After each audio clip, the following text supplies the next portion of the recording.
Les mesures de confinement ont beaucoup d'inconvénients, c'est clair. Le premier de ces inconvénients, c'est que nous sommes, des animaux, des mammifères, même si nous avons un cerveau un peu particulier, et que comme tous les animaux, nous avons besoin de bouger. Il est contre nature pour nous de rester enfermés, de ne pas pouvoir nous dépenser physiquement. Le deuxième inconvénient par rapport aux humains, c'est que, nous sommes aussi une espèce sociale, hautement sociale, et que donc sans les autres, nous sommes malheureux, déprimés, nous perdons beaucoup de nos capacités, d'envie de vivre, de créativité, et donc le confinement, encore une fois, n'est pas dans notre nature, en tout cas dans la nature de la plupart d'entre nous. On peut aussi, puisqu'on n'a pas le choix de toute façon, s'efforcer de voir les bons côtés de ce confinement. Il nous pousse à prendre conscience de tout ce qu'il nous fait perdre, de toutes les chances que nous avions au quotidien, pouvoir sortir librement de chez soi, marcher au soleil, rencontrer des amis. Tout ça, c'était des petits bonheurs, ou des grands bonheurs même finalement, dont nous n'avions pas conscience, et lorsque ils reviendront, lorsqu'ils seront redevenus possibles, peut-être serons-nous devenus entre-temps un peu plus sages et aurons-nous appris à mieux les savourer à leur juste valeur.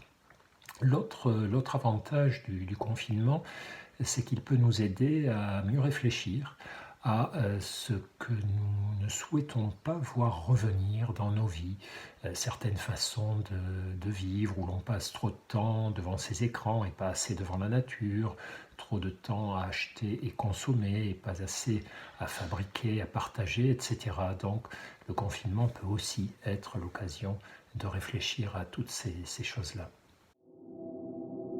Le confinement est associé pour beaucoup d'entre nous à de la frustration, de la tristesse de ne pas pouvoir vivre comme nous le voudrions, mais aussi à de l'anxiété, puisqu'évidemment il est lié à cette épidémie de coronavirus.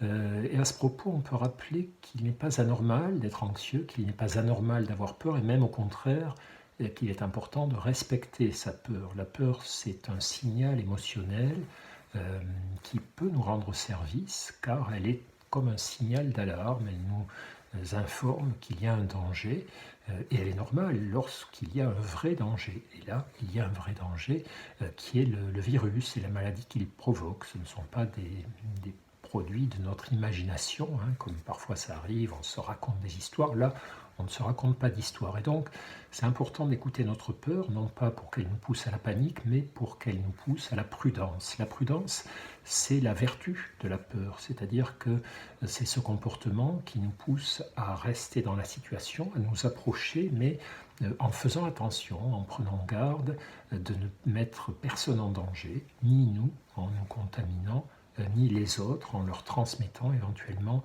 le virus. Donc la peur est précieuse et utile si elle nous incite à la prudence. Alors lorsqu'on est contraint au confinement, comme c'est notre cas à toutes et à tous aujourd'hui, il y a des grandes règles qui peuvent nous permettre de mieux le traverser. La première de ces règles, c'est sans doute de mieux structurer son temps, de faire attention parce qu'en temps normal, nos rythmes sociaux nous sont dictés par l'extérieur. On se lève le matin pour aller travailler, pour amener les enfants à l'école, pour rencontrer les personnes qu'on a rencontrées, etc.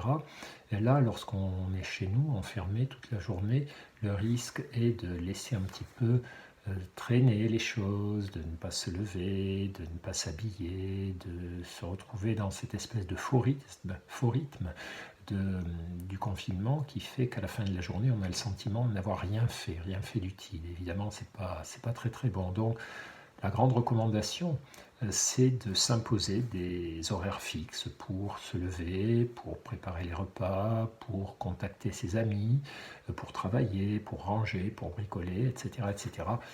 À moins que notre métier nous impose de devoir sortir, auquel cas le problème évidemment est réglé.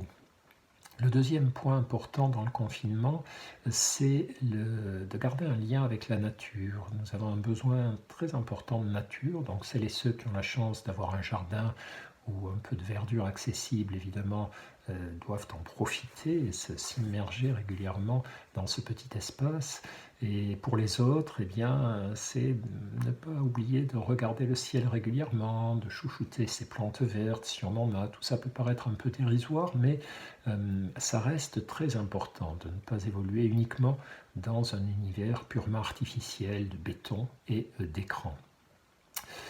Ce qui est important aussi, c'est de bouger son corps, évidemment. Si on peut sortir se promener, si les lois du pays dans lequel on vit nous permettent de sortir 1 heure par jour, marcher, il faut vraiment absolument utiliser cette possibilité.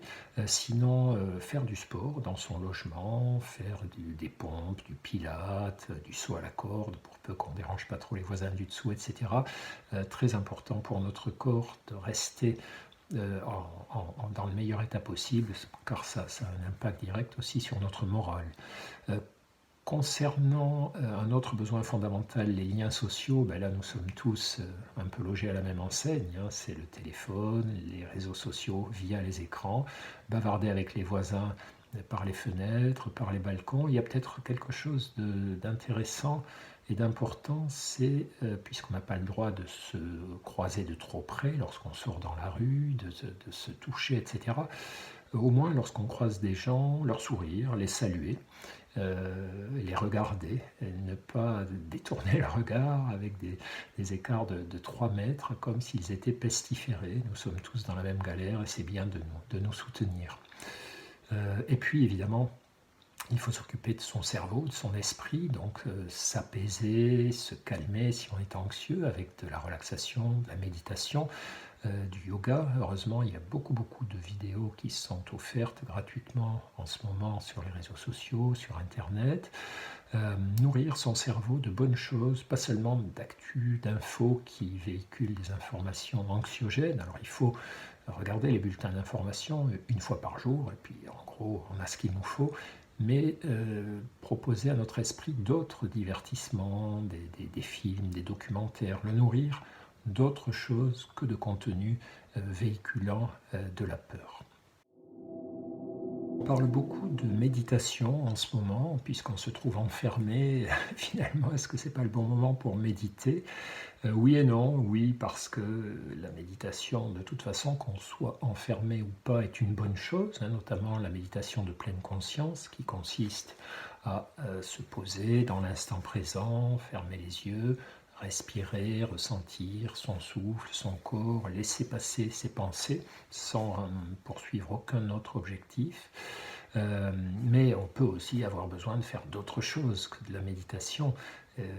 Pour celles et ceux à qui ça ne convient pas. Il y a des gens à qui ça ne convient pas, mais pour les autres, c'est vraiment un outil très précieux qui apporte beaucoup d'apaisement si on pratique régulièrement des petits exercices de quelques minutes, plusieurs fois par jour. Du discernement aussi, hein. Le discernement, c'est la capacité à mieux lire en nous, mieux comprendre le fonctionnement de notre esprit, de nos émotions. Ce qu'il faut savoir aussi, c'est que la méditation de pleine conscience, elle n'oblige pas à être assis, immobile, les yeux fermés. On peut aussi agir en pleine conscience, faire ce que nous avons à faire dans la journée, préparer le repas, découper les légumes, faire la cuisine, ranger, simplement regarder passer les nuages par la fenêtre dans le ciel, mais en pleine conscience, en étant pleinement centré sur ce que nous ressentons, sur ce que nous faisons à cet instant, car notre vie moderne nous expose souvent à la dispersion. On fait quelque chose en écoutant des infos ou en pensant à autre chose, et les activités qui nous recentrent, que nous accomplissons en pleine conscience, sont très bénéfiques pour notre équilibre intérieur.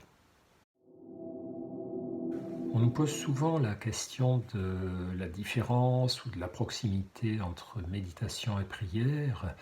À première vue, ce sont 2 démarches différentes. Dans la prière, on s'adresse au Dieu auquel on croit, donc on a un interlocuteur, on a une intention, on veut le remercier ou lui demander quelque chose, et puis on utilise des paroles, des prières plus ou moins codifiées ou plus ou moins spontanées. Dans la méditation, c'est un peu l'inverse. C'est-à-dire qu'on ne s'adresse à personne, on ne demande rien, on se contente d'être présent, de ressentir, et on utilise assez peu de paroles, on est plutôt dans l'accueil des sensations.